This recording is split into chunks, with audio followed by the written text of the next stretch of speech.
Ladies and gentlemen, Madeline Albright.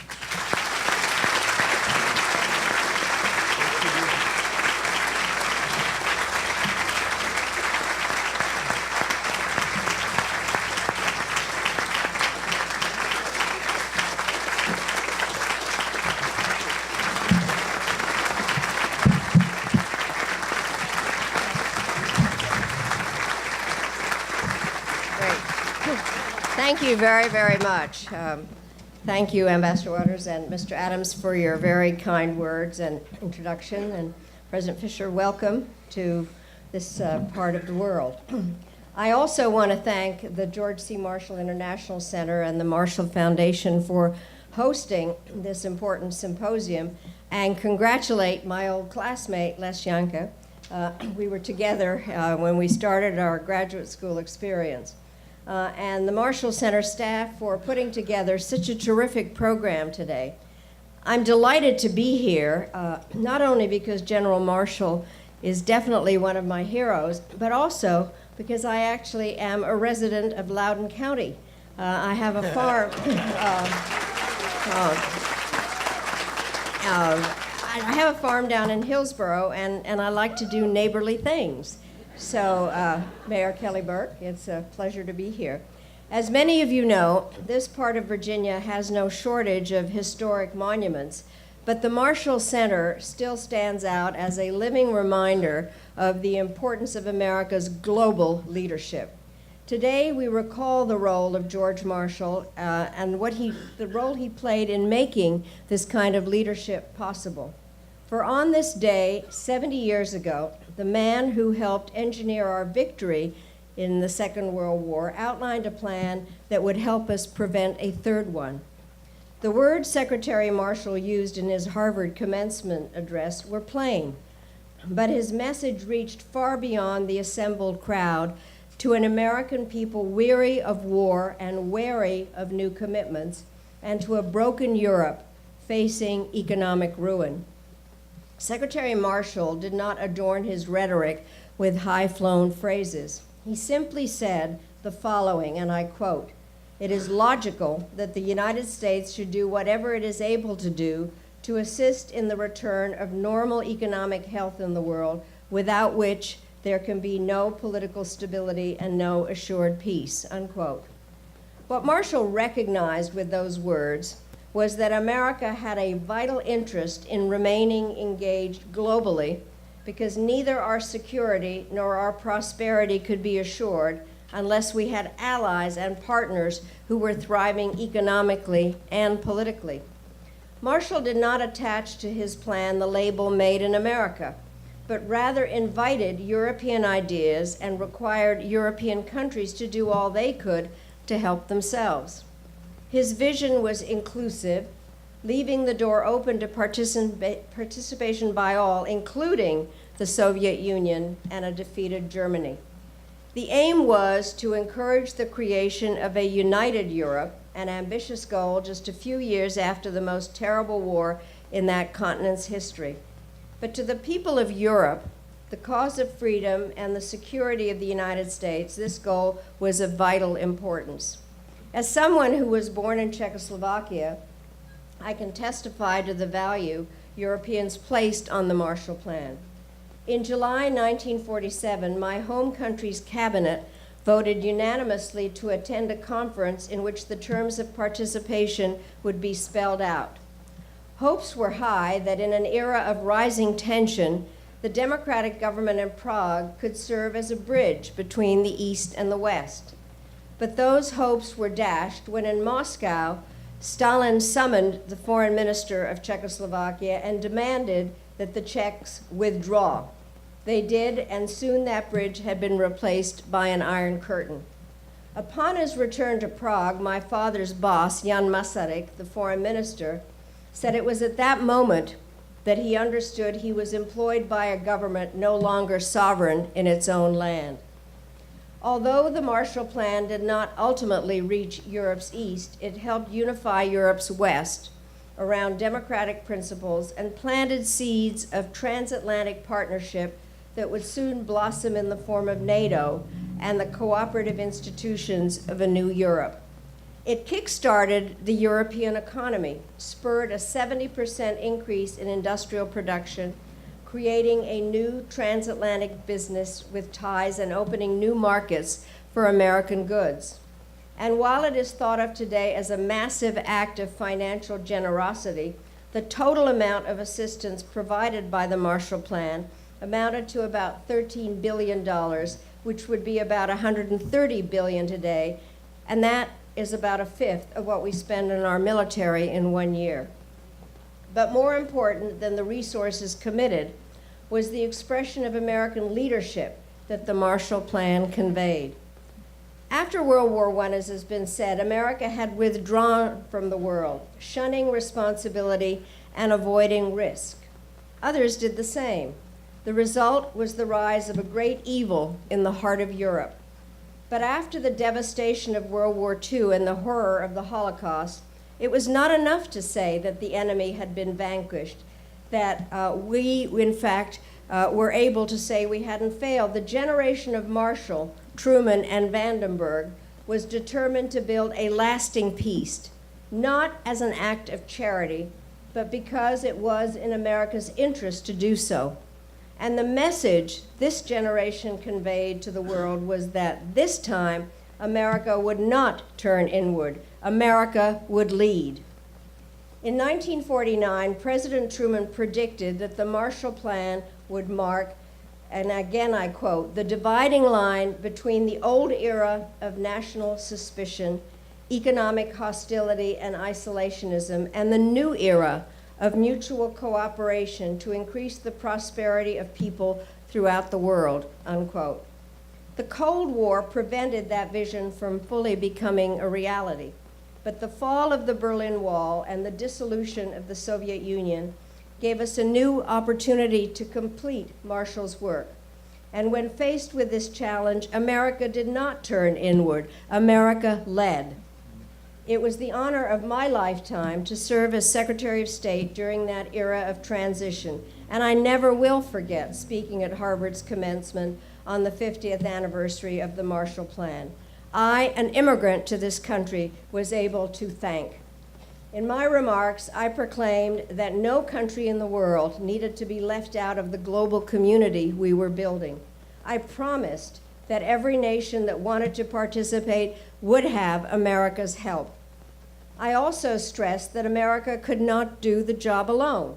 We could point the way and find the path, but others had to be willing to come along and take responsibility for their own affairs. Still, we believed that the United States would be stronger if we had strong allies and if we led a global community based on core principles of democracy and free enterprise, human rights, and the rule of law. To that end, we took bold strides towards the creation of a Europe whole and free and at peace, and forged partnerships with Russia and Ukraine. We worked to strengthen our NATO alliance by adding new members and accepting new and broader responsibilities. In the Balkans, NATO was twice tested and twice successful, first ending the war in Bosnia, then acting to halt ethnic cleansing in Kosovo. Together, Europe and America developed a common agenda to strengthen the international system through the pursuit of Middle East peace, non-proliferation, debt relief, and the creation of the World Trade Organization. Working through the United Nations, we authorized international missions to restore democratic government to Haiti, bring peace to Angola and Mozambique, Cambodia, Guatemala, and Sierra Leone. We laid the groundwork for advances in international law through the Kyoto Protocol and negotiations to help establish an international criminal court.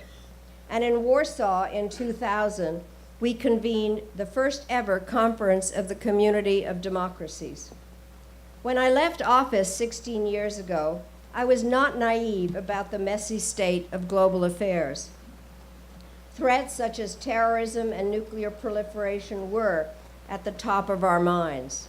But I had every reason to believe that the world will continue to move toward a stronger and more cooperative international system to the benefit of America's security and prosperity.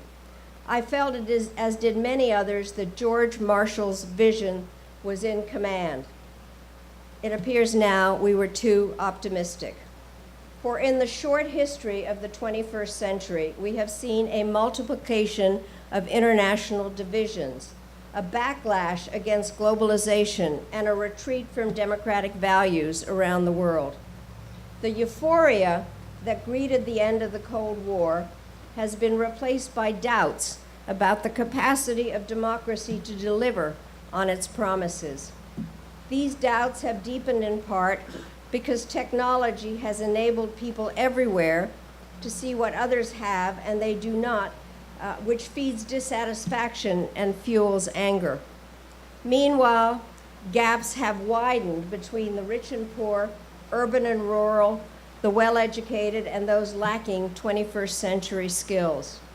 The unprecedented mobility of people and ideas, while welcomed in many quarters, has also produced feelings of economic, social, and cultural insecurity. This has prompted a backlash against immigrants, refugees, and religious minorities, especially Muslims. Fear of outsiders is now pervasive in Western democracies, and recent terror attacks, including last month's horrific bombing in Manchester, the week's and attacks in Kabul, and what just happened in London, have contributed to a sense that governments are failing in their duty to protect. All this has consequences. Democratically elected leaders swept into power on the promise of change are finding themselves unable to meet expectations, and so begin losing popularity the day that they take office. Globalization, which is a fact of life, has become for many an evil to be resisted at all costs. Citizens are professing a lack of faith in parliaments, the media, police, courts, and governing, and opposition parties alike. In countries as diverse as Hungary, the Philippines, Russia, and Turkey, a new generation of demagogues are preying on people's fears and offering easy answers to complicated questions. At the same time, the international system that Truman, Marshall, and others built is showing its age. Institutions like people do need tune-ups at the age of 70. I can attest to that. But many of today's leaders seem content to just declare the system obsolete and destroy it, rather than adapt and revitalize it. So history's direction no longer seems assured, and here in America, we are facing a crisis of our own. Breaking with 70 years of bipartisan practice, we are failing to push back against authoritarian practices internationally and not speaking out against violations of human rights. We are abandoning international agreements that protect the environmental health of our planet while cutting back deeply on foreign assistance and diplomatic efforts. We are making our traditional allies nervous about our commitment to their security while promoting a zero-sum view of international relations that is deeply at odds with the vision of George Marshall. Now, I don't mean for this to be a partisan speech, but I can't help but note the contrast between Marshall's words and the rhetoric, America first. I also have to be honest that I stand here today deeply concerned that the United States is ignoring the lessons of history, turning inward and refusing to lead. This is personal to me because I am one of the many people whose lives were shaped by the turbulence of Europe during the middle of the 20th century and by the leadership of America in the decades that followed. I can still remember in England during the war, sitting in the bomb shelter and singing away the fear and thanking God for American help. I can still remember after the war and after the communist takeover in Prague, arriving here in the United States, where I wanted only to be accepted and to make my parents and my new country proud. Because my parents fled in time, I escaped Hitler. Millions did not. Because of America's generosity, I escaped Stalin. Millions did not. Because of the vision of the Truman and Marshall generation, I was privileged to live my life in an era where America stood for freedom and opportunity across the world. It may be hard for people today who have no memory of that time 70 years ago to understand the difference that American leadership made, but it's necessary for them to try to understand, because I believe the greatest danger facing America today is not a foreign enemy.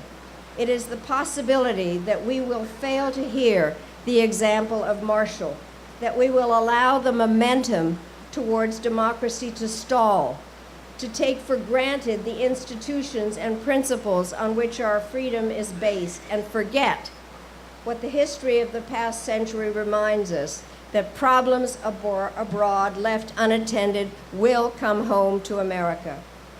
I don't wish to return to a world in which national suspicion, economic hostility, and isolationism flourish, nor do I wish to live in a world where tyranny and lawlessness rise again and seeds of renewed global conflict are sown.